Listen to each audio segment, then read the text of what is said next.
Docteur Joyeux, bonjour. Bonjour. Alors, mon compagnon aimerait absolument développer un cancer de la prostate. Que peut-il faire? Il vous a demandé de me demander comment avoir un cancer de la prostate. Tout à fait, docteur. Mais il est très astucieux parce que ça veut dire qu'il n'a pas envie de l'avoir et qu'il cherche, étant donné qu'il voit autour de lui de plus en plus de cas. Nous sommes actuellement à 70 000 nouveaux cas de cancer de la prostate en France chaque année et on perd 10 000 hommes chaque année. Que se passe-t-il? Alors, il se passe, si vous voulez, que le cancer de la prostate, d'abord, c'était, il y a quelques années, un cancer de l'homme très âgé. C'est-à-dire, on va prendre un exemple très simple. Si vous prenez 100 hommes aujourd'hui comme hier, qui meurent à 100 ans et un jour, et on va vérifier la prostate pour voir s'il y a du cancer, ben, pratiquement chez 90, il y a du cancer. Donc, ils ne sont pas morts du cancer de la prostate. Simplement, on sait que le cancer de la prostate est une forme de vieillissement de la prostate. Mais un vieillissement naturel quand vous l'avez à 100 ans, mais qui n'est pas naturel quand vous l'avez à 40 ans ou à 35 ans. Bien. Alors, si votre compagnon veut avoir un cancer de la prostate précocement, c'est pas très compliqué. Il faut savoir que la prostate est très hormonodépendante. Comme le sein de la femme est hormonodépendant des estrogènes et de la progestérone, eh bien, la prostate de l'homme est dépendante de la seule hormone fabriquée par les testicules de l'homme qui s'appelle la testostérone. Bien. Donc, pour qu'il développe un cancer de la prostate, il faudrait, surtout s'il est jeune, eh bien, qu'il prenne de la testostérone en plus de celle qu'il fabrique avec ses testicules. Ça s'appelle le dopage.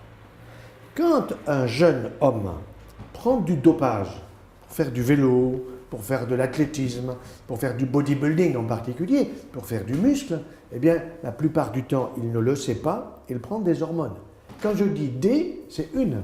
Il prend une hormone anabolisante, et cette hormone, elle stimule non pas seulement sa prostate, mais elle va stimuler ses muscles, elle va stimuler tout le reste de son organisme, donc il va être avec des muscles très importants, vous voyez, très musclés, mais en même temps, il abîme sa prostate et le danger, c'est qu'à 39 ou 40 ou 45 ans, il fasse un cancer prostatique. J'en ai vu un cas à 39 ans de cancer de la prostate, et lorsque on m'a présenté le patient, j'ai dit tout de suite, vous faites monsieur du bodybuilding. Il me dit, mais comment vous le savez? Parce qu'on ne peut pas avoir un cancer de la prostate à 39 ans sans prendre des hormones qui sont dangereuses pour soi-même. Bien. Ça, c'était votre plus jeune cas de cancer de la prostate. Bon. Maintenant, la plupart des cas que nous voyons aujourd'hui, ils ont plutôt, disons, entre 50 et 70 ans. À 70 ans, c'est quand même moins grave qu'à 50. Tout cancer qui apparaît chez un adulte jeune est toujours plus grave d'une façon générale, quelle que soit la localisation cancéreuse, qu'un cancer qui va apparaître chez une personne de 70 ans et au-delà.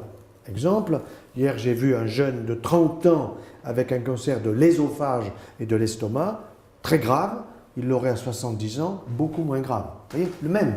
Bon. Mais je reviens à la prostate. Alors, il veut avoir un cancer de la prostate, vous allez lui dire de fumer. Il faut qu'il fume, un paquet par jour, 2 paquets ça ira plus vite. Du papier maïs, parce que le papier maïs, alors voilà, au point de vue de l'immunodépression, c'est la totale. Bon. Donc là, il y a tout ce qu'il faut au point de vue du bureau de tabac pour trouver ça. Bon. Deuxièmement, il faut qu'il soit fort. Qu'il soit fort, ça veut dire quoi? C'est pas fort dans sa tête, mais qu'il soit fort, comme on dit d'un homme fort, qu'il soit gras, qu'il ait du gras. Qu'il ait du gras dans son corps.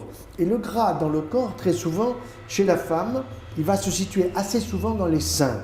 Chez nous, les hommes, dans le bassin. C'est pas pareil. Et le bassin, c'est la partie basse du corps. Ça veut dire qu'il y a une masse grasse, si vous voulez, qui est une masse grasse que l'on connaît très bien sur le plan du métabolisme, qui est une masse grasse cancérigène. Une femme qui a trop de poids, du gras, un homme qui a trop de poids, du gras, c'est cancérigène. Chez la femme, les seins, chez l'homme, la prostate. Donc nous voyons des hommes aujourd'hui qui ne mangent pas, ils bouffent. Ils bouffent. Ça veut dire quoi? Ça veut dire qu'ils prennent énormément de sucre, aussi d'alcool, alcool fort, whisky, Pernod Ricard, gin, vodka, tout ce que vous voulez, plus du vin blanc, du vin rouge. Je ne suis pas du tout contre le vin, je ne suis pas du tout contre les alcools. Le problème, c'est la modération. Or là, l'homme est assez immodéré d'une manière générale. Et c'est là que vous avez un rôle important pour freiner un peu le compagnon en lui disant tu as autre chose à faire que de prendre tous les jours un whisky, que de prendre tous les jours une vodka, que de fumer encore une cigarette. Vous voyez? Donc, et souvent, cet alcool, cette cigarette, c'est un anti-stress. Les hommes sont stressés aussi, il n'y a pas que les femmes qui sont stressées. Donc le stress est un facteur. Mais ce n'est pas que le stress en tant que tel, c'est le stress par les conséquences. Quand vous êtes très stressé, eh bien, vous allez câliner votre estomac en prenant du Nutella, du Coca, du soda. Toutes ces choses-là sont mauvaises pour la santé, parce qu'il y a trop de gras, parce qu'il y a trop de sucre. Parce que vous avez de l'huile de palme dans le Nutella, mais ça, évidemment, personne ne le sait. Mais moi, en tant que médecin, en tant que cancérologue, je dois vous le dire. Le Nutella, il faut laisser ça à ceux qui le fabriquent. C'est tout. Ce n'est pas bon pour notre santé. Et on habitue les enfants très tôt. Bon, ça, mais revenons à la prostate. Donc, tabac, vous avez compris. Bon, avoir du gras, du sucre, ça veut dire consommer beaucoup de fromage. Vous savez qu'il y a 24 milliards de litres de lait par an que l'on obtient en trayant les vaches. Bon, ben, il faut les faire boire, il faut les faire consommer par les trous de nez, par les oreilles, en suppositoire, de toutes les façons. Donc, c'est ce que j'appelle maintenant une surconsommation de produits laitiers qui peut être dangereuse chez l'homme comme chez la femme. Pourquoi ? Parce qu'il y a là-dedans, figurez-vous, des facteurs de croissance dans le produit laitier qui sont destinés eh bien, à l'animal pour lequel le lait est destiné.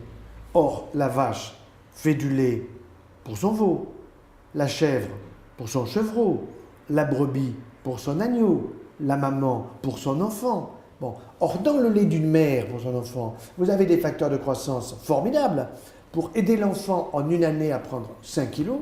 Mais au bout d'un an, le gosse, il est intelligent, il reconnaît papa, maman, les frères, les soeurs, les voisins, il commence à jouer, il commence à marcher, il commence à courir.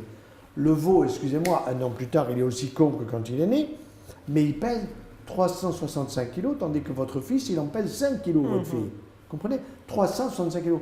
Donc ça veut dire que dans le lait du mammifère qui s'appelle la vache, il y a des facteurs de croissance qui sont très importants pour l'animal.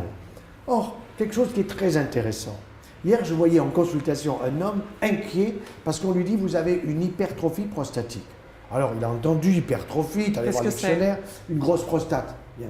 Je regarde son dossier, il avait une prostate à 40 cm3, un peu grosse. Moi, j'en vois d'autres qui ont 100 cm3. Or, 100 cm3, ça, c'est la prostate du veau.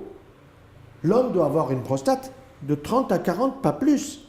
Ce qui signifie que, par les produits laitiers, il stimule la construction de sa prostate, et il a une grosse prostate, qui le gêne pour pisser, pour l'évacuation, et en plus qui va jouer par le gras qu'il a dans son corps un rôle négatif cancérigène. Donc, les hommes, il faut les déstresser, il faut les défumer, il faut les délactoser. Vous voyez, des choses qui sont aussi simples, mais il faut le leur faire avec délicatesse, et ça, il n'y a pas mieux qu'une femme pour faire comprendre à un homme comment il peut éviter un cancer prostatique. Et en tout cas, rassurer les hommes qu'on les aime sans musculation aussi. Bien sûr, et surtout qu'on les aime sans cancer prostatique, parce que le jour où ils ont le cancer de la prostate, c'est plus difficile pour honorer leur femme.